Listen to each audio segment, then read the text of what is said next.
ಓಂ ವಿಘ್ನೇಶ್ವರಾಯ ನಮಃ. ಇವಾಗೆ ನಾವು ಒಂದು ಮಗು ಹುಟ್ಟುತ್ತೆ. ಹುಟ್ಟಿದ ಕೂಡಲೇ ನಾವೇನು ಮಾಡ್ತೀವಿ, ಒಂದು 3 ತಿಂಗಳಾಗಲಿ 1 ವರ್ಷದ ಒಳಗಡೆ ಆ ಡೇಟು, ಆ ಟೈಮು ಅವೆಲ್ಲ ತೆಗೆದುಕೊಂಡು ಹೋಗಿ ನಾವು ಜಾತಕ ಕುಂಡಲಿ ಬರೆಸ್ತೀವಿ. ಜಾತಕ ಕುಂಡಲಿ ಬರೆಸಿದಾಗ ಅದರಲ್ಲಿ ಗುರುಗಳು ಹೇಳಿರ್ತಾರೆ, ನಿಮಗೆ ಜಾತಕದಲ್ಲಿ ಗಂಡಾಂತರ ಇದೆ, ಮಕ್ಕಳಿಗೆ ಈ ಹೋಮ ಮಾಡಿಸ್ರಿ, ಆ ಪೂಜೆ ಮಾಡಿಸ್ರಿ ಅಂತ ಹೇಳ್ತಾ ಇರ್ತಾರೆ. ಹಾಗಾಗಿ ನಾವೇನು ಮಾಡ್ತೀವಿ, ಹೋಮ ಮಾಡಿಸಿ ಅಥವಾ ಯಾವುದಾದ್ರೂ ಪೂಜೆಗಳು ಮಾಡಿಸೋದು ಅಥವಾ ಮೃತ್ಯುಂಜಯ ಮಹಾ ಹೋಮ ಮಾಡಿಸೋದು ಇಂಥವೆಲ್ಲ ಮಾಡಿಸಿ ನಿವಾರಣೆ ಮಾಡಿಸ್ಕೊತೀವಿ.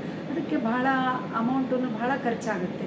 ಹೀಗಾಗಿ ಅಮೌಂಟ್ ಖರ್ಚಾಗಲಾರ್ದೇ ಅಥವಾ ಪೂಜೆಗಳು ಮಾಡಲಾರ್ದೇ ಈ ಗಂಡಾಂತರ ನಾವು ಒಂದು ಮಂತ್ರದ ಮೂಲಕ ದಿನಾಲೂ ಅದನ್ನೇ ಪಠನೆ ಮನೆಯಲ್ಲಿ ನಾವು ಮಾಡುವುದರಿಂದ ಆ ನಿವಾರಣೆ, ಆ ಗಂಡಾಂತರಗಳು ನಿವಾರಣೆ ಆಗುತ್ತೆ.